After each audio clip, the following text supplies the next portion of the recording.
Welcome, my beautiful souls, to another edition of the Soul Surgery. Okay, you know how we do. We have the three cards. The first one on here on the left, looking at basically where our energy should be focused right now. We always use a Kemetic deity to represent some sort of energy or conscious state. Got some astrology here sitting in the middle for what's going on currently. And then we're using the yogic deck and animal deck today to look at what is affecting us. No, what action we should be taking this week, my beautiful soul. So that will be the third card. So let's shoot. Let's go right in with Amun Ra. Jeez, this is where we got, my beautiful souls. Miracle creation. So I'll bring it close so y'all can get an idea. Sorry, the focus is doing something crazy. So Amun Ra. I know this to be the energy of Amin and Ra to be two different things. So some people cast this god as a one god, but I see it as a composite god. So two different gods. Amun, just another word for the word Amin, right? And obviously Ra. So people do associate Ra with as the solar deity. Again, slightly incorrect. More associate Ra to the life force energy, right? The principle of the life force energy that sustains all things, energy, matter, boom, my beautiful souls. And Amun representing, or Amin representing an imperceptible state of will, consciousness, and energy slash matter, which is inert. So this is when we're talking about the creator, the source, the one God, right? In its truest essence, there's a stillness, hetep, undisturbable peace, my beautiful souls, right? This is a fullness and an unlimitlessness. This is where the essence of infinite or eternity would originate from, right? So when you coin the two words together, Ra being the life force, this awakening, this is an awakening, my beautiful souls. It is an awakening of, all right, let's put the card here for a minute. This is an awakening of, let's say, you as an individual. So let's not go too deep yet, right, into the spirituality, right, aspects or depths. Let's just think about you as a person coming to a realization of whom you are, what you are. Maybe you're willing to take a risk. This risk means breaking your comfortability. This means I have an idea. I wonder what it would be like for me to try this idea, to execute this idea, right? This is you changing your mindset to change your behaviors.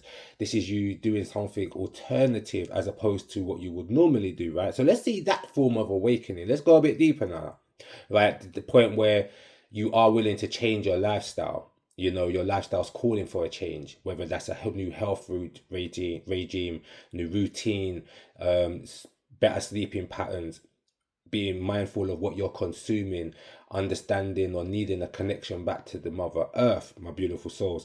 Let's go a little layer deeper. Let's say that you're getting flashes or memories of past lives, karmic regressions, right?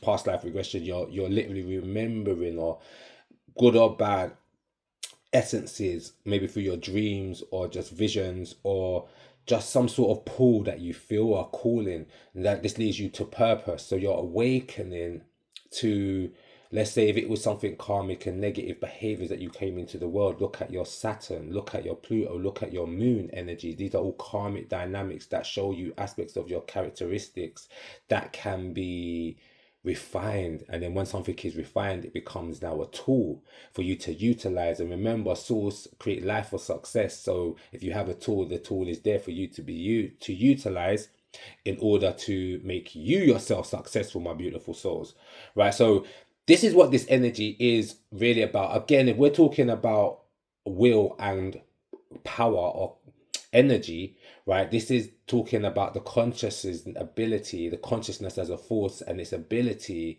to move energy in order to take form, matter of what it wants. So hence you're manifesting, you're taking back control of your reality, you're breaking those emotional programs, those cultural beliefs, anything that's hindered you or made you small, my beautiful souls. So let's say that if we was to operate off a premise that we are all gods and goddesses, we're all fertile and abundant, right? And all it takes is for us to use our creative force and have an imagination, meaning design a future for ourselves, not based on what society has told you who you are or what your personality has limited you to believing that you can do this only, right? This is opening up the scope. There is no limitation, right? And it's nothing to do with resources or wealth, because you are all of those things, or if you need them, you can attract them. So you create your own miracles instead of having to hope and pray, my beautiful souls. You're optimistic because you know the cycle of life. You know how seasons work. There's a time and a place, but you know essentially your will be done, because you are a creative, divine, infinite, fertile being, my beautiful souls. So let's look at the energy here. Tarot. So now we've got the Two of Wands, right? Sitting underneath this awakening energy. The Two of Wands, you can see Mars in the left hand corner at the top. See that right there? And then you can see Aries, right? Let's look at that for a minute, my beautiful souls. Mars in Aries is straight taking it domination. This is what the card normally stands for, right? Domination. Not going out and dominating people, or if you've been seeking revenge. It's not about that, right?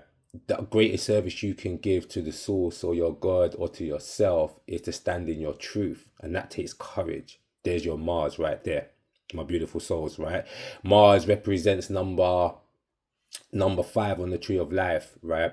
Harukuti, which is, you could say, your spiritual protection, God's defensive, fiery energy materialized in this physical world through the Martian, right, energy. This is where you have martial arts. So there is a way to control this combative, defensive side of your nature, which is to your benefit, my beautiful souls, right? So this is the life force energy running hot, and that's its purpose, to run hot, to act, to be fearless, to be courageous, to be enterprising, to be pushing forward.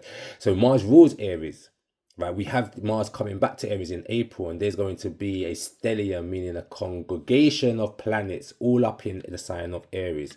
So you know this denotes some sort of war. Aries, the god of war, Mars as well, right? A lot of this warlord energy, right? But we don't want to focus on that. I'm going to argue, I'm going to beef. What you're going to do first and foremost is fight that demon within you, which is a demon of limitation, is a demon of doubt, is a demon of fear, right? Is the demon, you're going to sever ties. Mars gives you the sword to sever ties with that lower vibrational energy within yourself, my beautiful souls. So you no longer have to be a victim to your programming. You can now initiate the dream, the idea, the plan, or to pull away from the addiction, the pattern. Do you understand, my beautiful souls? So action is required, right? You've got the number 2 here, right, which is Tahuti. This is your inner number 2 on the tree of life, right? This is your intuition. So when your intuition acts with the impulsive energy, right, of Aries or Mars, right, this is when you can say this is like a divine calling, right? So when you feel that vibration with you, that pull or that calling, or that something's moving you, act on it, my beautiful soul. This is what the 2 denotes, is the duality. There's a battle here somewhat between your heart and your mind, meaning your personality, your feelings, your emotions, and your divine calling, intuition showing you the truth about somebody, a situation, yourself. It requires you to take action, right? This is why spirituality is not religion, because religion denotes bowing your head. There's a passivity to it. It denotes giving up your sins or someone saving your sins, where spirituality is saying that you have the tools, utilize the tools, refine oneself, connect back with the universe, right? So in basically, like, religion wants to empower you, right, where spirituality is allowing you to empower yourself, my beautiful souls. So this is what it's saying. There is the need to acknowledge that you are awakening, but your awakening comes with purpose, my beautiful souls, and that's important to realize this week. There's a lot of fiery energy here, or this period between now and when Mars does come into Aries, which will be in April.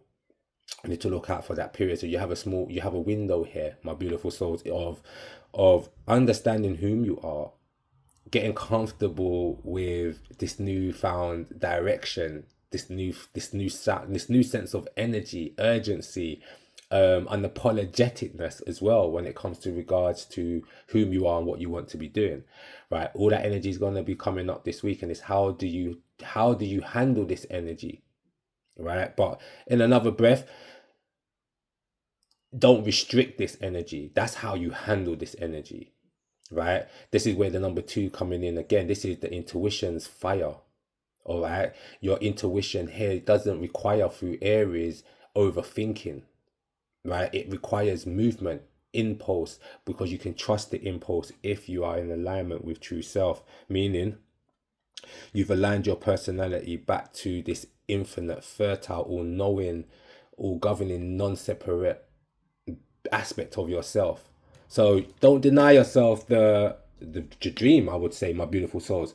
So let's see what's going on in this week. We got 3 of them. 3, seriously. Oh, look, we mentioned these 2 as well. We've got Saturn, my beautiful soul, truth. Pluto, transformation. 9th house, my beautiful souls. Which way do we want to do it? Let's go back. Let's go back. Let's start with Saturn. And when we read Saturn, obviously it's astrological nature first. Come on, what are you doing with the... Here we go. Right, Saturn, truth. Probably for some people, that is probably not what comes to mind when they think of Saturn being truth. A lot of people will probably think, Saturn is like, I don't know, the devil, right? Saturn, Satan, he's cold-hearted. He's like, there's... Yeah, he has a negative connotation, Lord of the Underworld, all of these kind of connotations. Saturn's nature is cold by nature, right? And he is dry by nature. Every planet has a certain type of temperament, right? And that's his temperament. So hence why he does rule over Capricorn, the winter period, and he does also rule over like the bones, the teeth, and all those kind of things. He's a crystallizing energy. If we want to exist on this earth, our body had to crystallize into the dense beings that we are right now, my beautiful souls, right? So he does represent a form of, he represents time, so he does govern age or old age or the passing of time, which he does on a slow chronological kind of order. Let's go deeper into Saturn. Saturn, to me, esoterically, if you're into esoteric astrology, to me is a karmic planet that is saying that at some point in your life, right, where your Saturn's position right now, there's an age that you're incarnated from, or that incarnation where Saturn's sitting in that sign, there is a specific lesson or energy, tool set or skill that you're bringing into this world, or is awakening within this world. And this might be the truth that y'all have to come to a realization.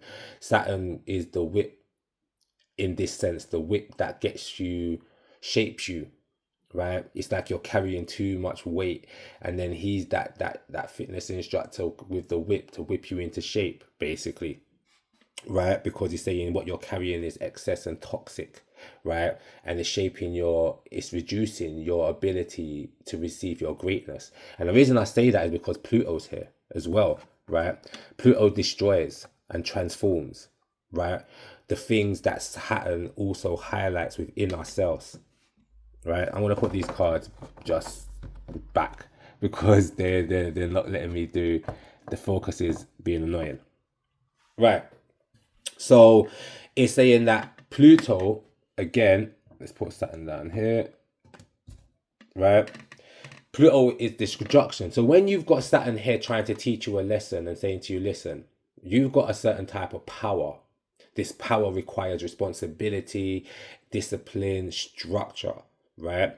And I'm going to kind of antagonize you until you learn this lesson, right? So you're going to struggle. So for instance, I have like a Saturn in Scorpio, right? So that Scorpionic energy, if you're a Scorpio sun or a Scorpio moon, you know what Scorpio's energy is. Everyone knows it can be quite intense, right? It can be sexually driven or impulsive. It can be deep. It's a deep feeler. Still waters run deep.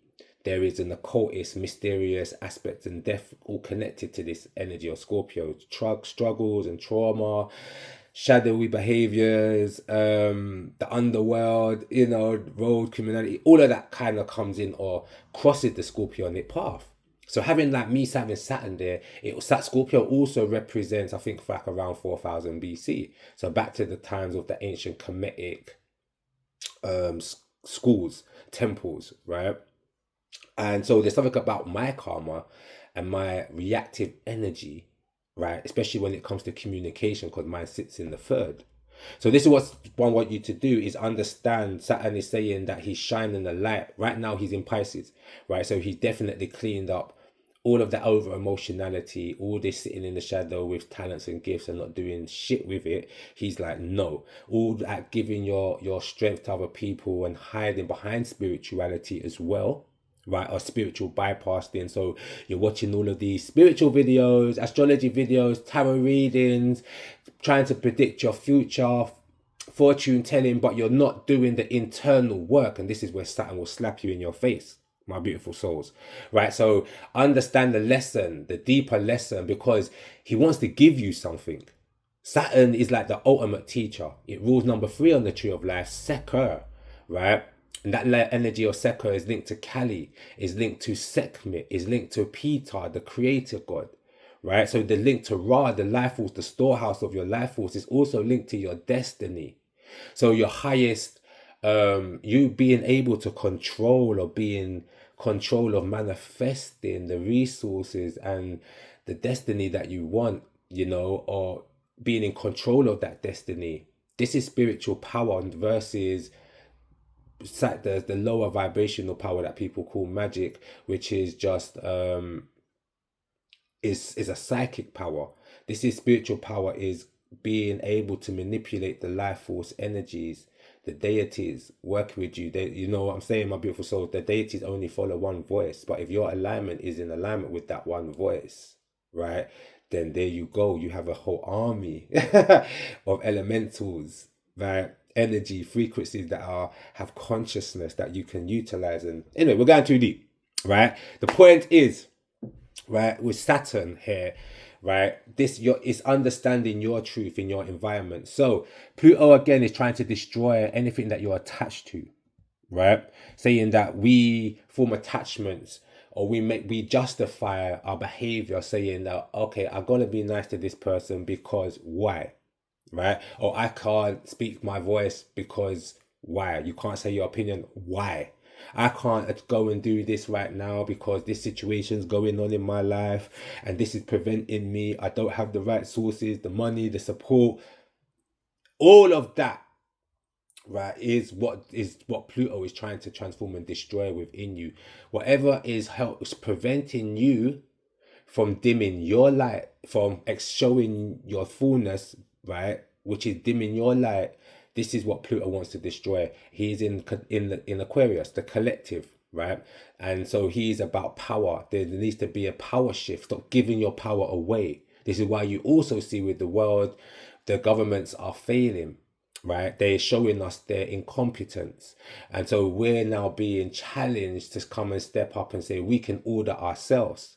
Because what the engineered failure of the system is going to create a new system, and that would probably be even worse, my beautiful souls, unless we have a system that we are in tune to, which would be your calling, your purpose, because that puts you back into alignment with the earth and with the universe, right? It has nothing to do with the system. 9th house is about your spiritual beliefs, how you expand. So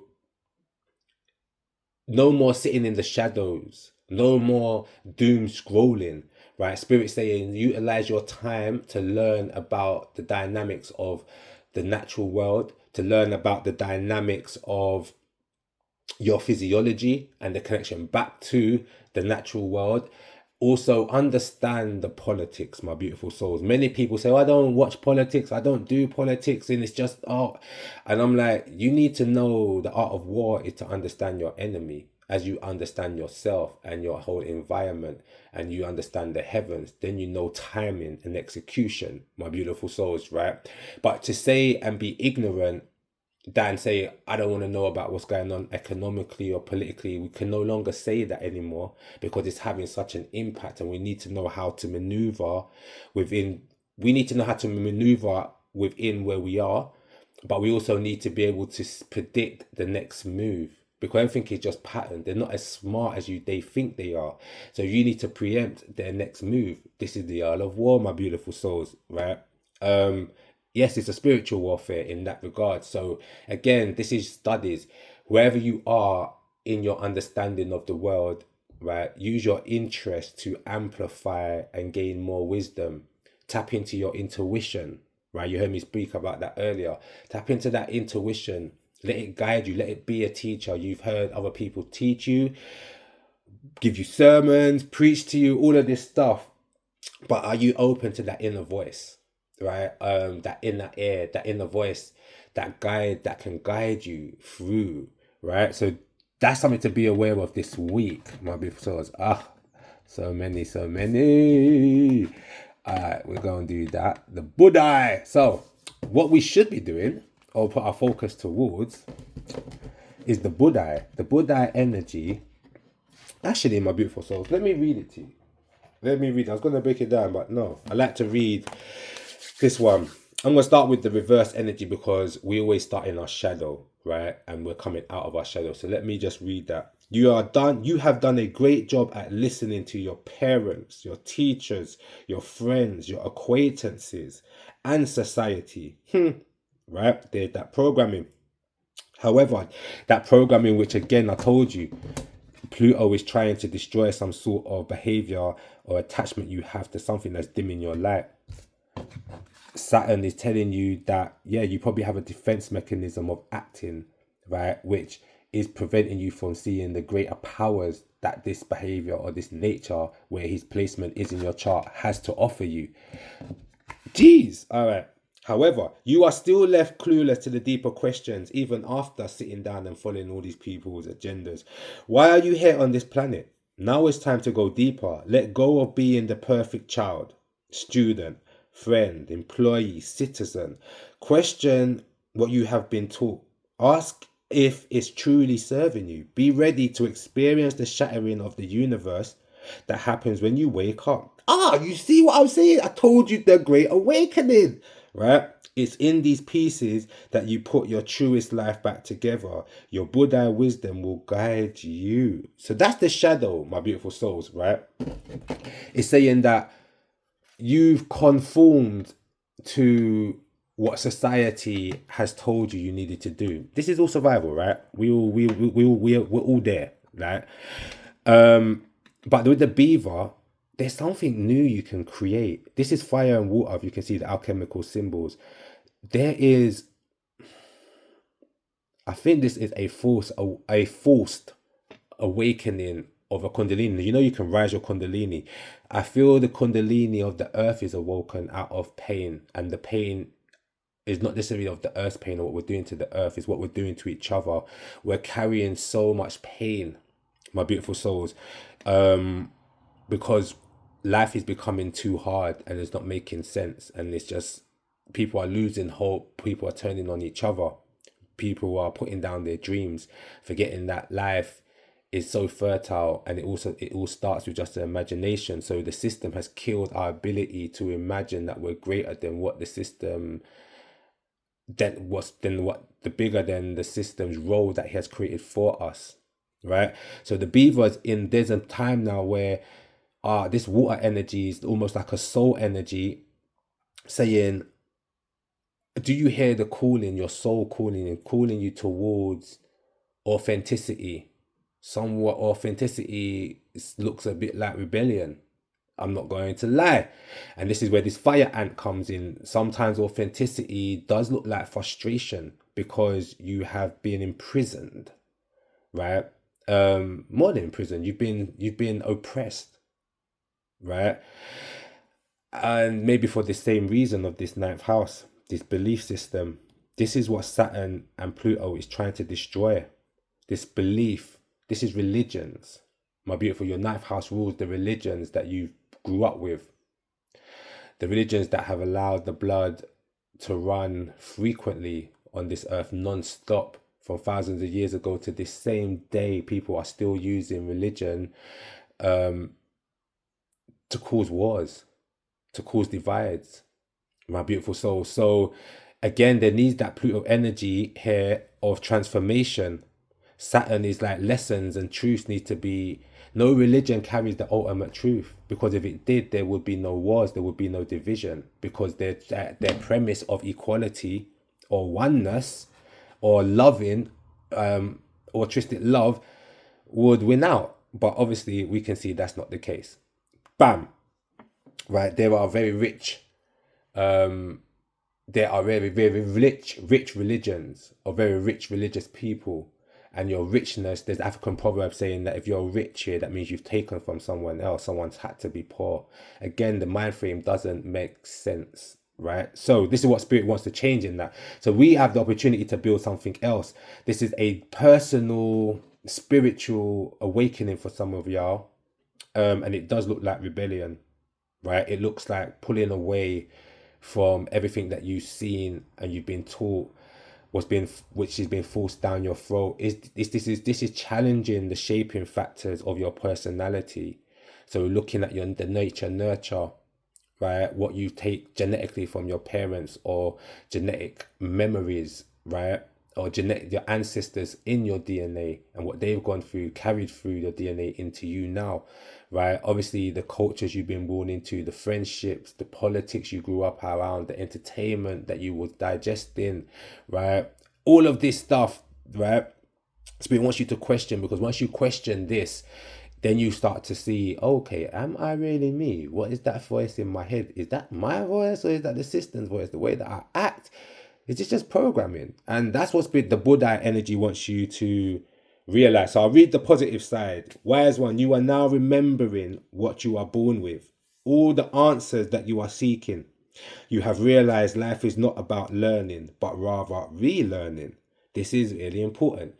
Not about learning, it's a relearning. This is where the concept of Auset comes up. And Auset represents remembering, because he was dismembered.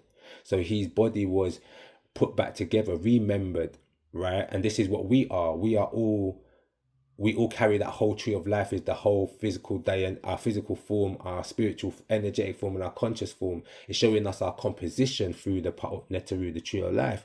And Auset represents the zero, number one, which is the embodiment of zero. So it's the awakening to your fullness, what you are.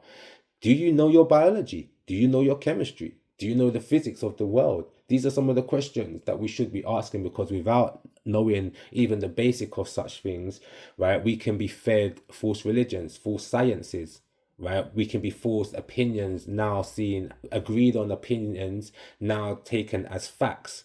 My beautiful souls, this is quite deep. Anyway, you have realized life is not about learning, but rather relearning, letting go of the illusions, so you can remember our innate solutions. You have silenced the chattering of the mind to allow the whispers of the soul to speak. You are now beginning to truly read the vast textbooks that exist inside of you. This is the time to rewrite your story, authored by the greater wisdom of your soul, Buddha.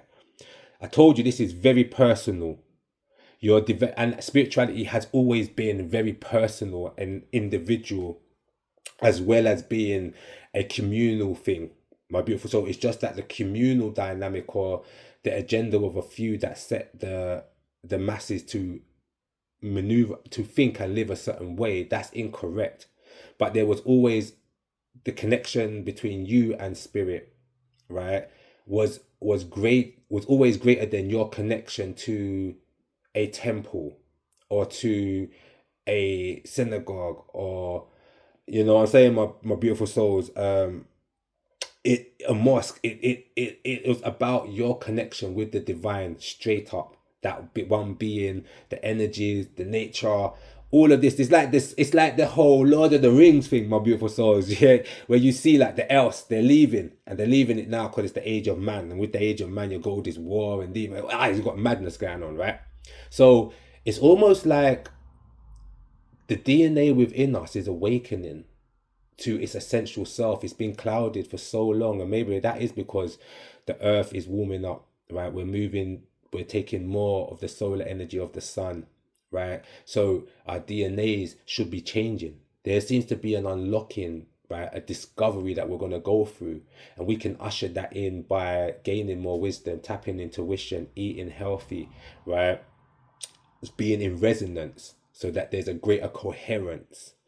Anyway, my beautiful soul, sorry for the deep ones, right? Actually, I'm not sorry. That's the message came as it meant to come. So let me know how this resonated with you, my beautiful souls. I'm so interested about this reading. What kind of transformations currently in regards to your spiritual beliefs or religious beliefs do you feel is changing? Because again, Neptune and Saturn will be in Aries, right? Conjuncted, which means an amplified. So we're going to have belief systems, and we're going to have the old belief systems, which is Saturn, new belief system, spirituality being Neptune, all configured, both configured and highly energized inside the sign of Aries, right? Which is the, like I said, the warlord, take action kind of energy, right?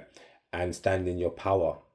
But then Saturn, which represents another correspondence of Saturn, is authority, right? So you can look on that energy, and then Aries as being the individual.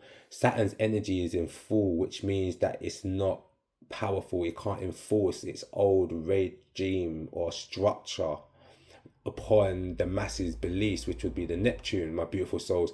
And when you find that this happens, right, again, especially in April, you're going to find that the powers that be, leaders, government leaders, chiefs, people who are your imams or your whoever they are that leads your religions, your politics, this is when they're going to try to restrict the movement of the people. They're going to try to silence you. They become very petty and vengeful, vindictive, right? Because it's like almost like that small man syndrome, basically, because they don't want to accept that their age or their orthodoxy is dying or is dead. Yeah, so it's literally, there's just, when someone's holding on to borrowed time, and that's what that represents. So April is definitely a time to be very aware of, and there's all them other planets there too, but I think this is in relation because today we had the Mars in Aries with the Two of Wands, and this is dominion. If you don't take dominion over your life direction, your physical body, what you're consuming, being more self-sufficient and self-independent, being more independent financially, food-wise, because the whole banking system is going to crash and everything's connected. So if you put all your money into your investments into paper, that's going to be that to the decurrency. Devaluing the currency will only affect the poor person, right? Because the rich people will get richer because they have to pay people less and shit like that, right? So this is obviously where the Bitcoins come in with Uranus and Gemini in that sense, or the cryptocurrencies, because people wanting back that power, but again, they will find a way to hijack that. Don't keep your things on those platforms. It's all about what can you own, anything of value is what you can tangibly touch. So a lot of people are investing into gold, but do you own the gold bars? Are they in your house? And the same for the silver. Pay attention to the silver, my beautiful souls. Right. So self-sufficiency is being able to have these things to access straight there and then, right? When you need them, right? So this is where the world is changing. The value of people waking up to what is real value. Anyway, let me leave it there because this will turn into a whole hour session. Yes, my beautiful soul, love, light, a little bit of darkness, and peace and abundance, my beautiful soul. We always say a little bit of the darkness because darkness hides our talents. It also it does protect. It's not darkness as in badness or like demons and stuff like that. No, we have light and we have dark. Darkness is replenishment, the container. So we need a little bit of that. Also, my beautiful souls, this called balance. Kaboom.